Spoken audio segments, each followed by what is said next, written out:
Здравейте! Днес ще ви покажа един друг четков шлайф, който е за четкане на детайли по страничната част, особено подходящ за четкане на грунт, което според мен е доста голям проблем при повечето фирми, които боядисват машината. Сега ще ви запозная с агрегатите на машината.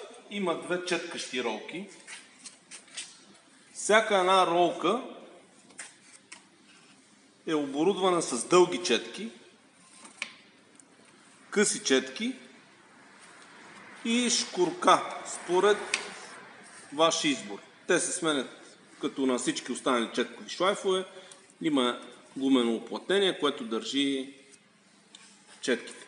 Освен ротационно движение, те имат и осцилиращо движение нагоре и надолу. Следващия агрегат на машината, това са фрези.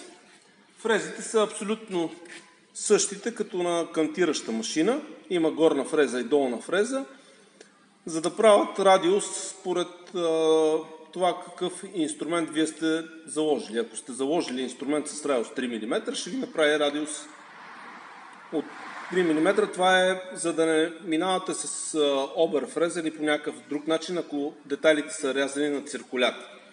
Следващите агрегати има две шкурки, на които има изводи за аспирация. Аз сега ще ги махна, за да видите по-добре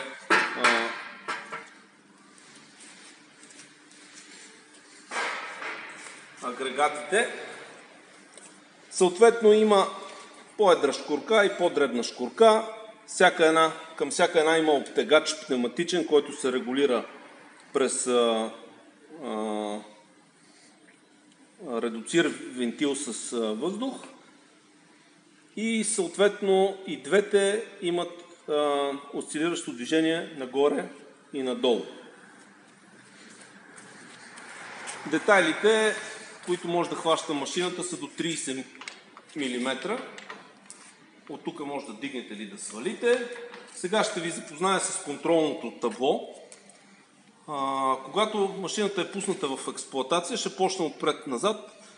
Ще пуснем да се движи веригата.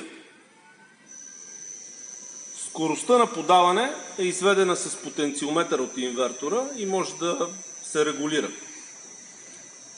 След това ще пусна последните две ролки. Първо ще пусна да се въртат. Вие сега може би не ги виждате. След малко ще се преместим, за да ги видите. И съответно ще пусна осцилиращо движение нагоре и надолу. Оборотите също могат да се регулират от изведен потенциометър. Сега ще пусна за секунда фрезите и след това ще ги спра, защото те са много шумни.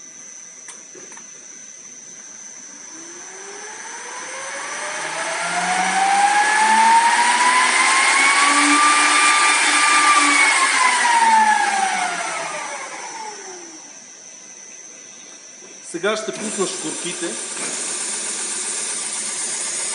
и сега ще пусна осцилиращото движение нагоре и надолу.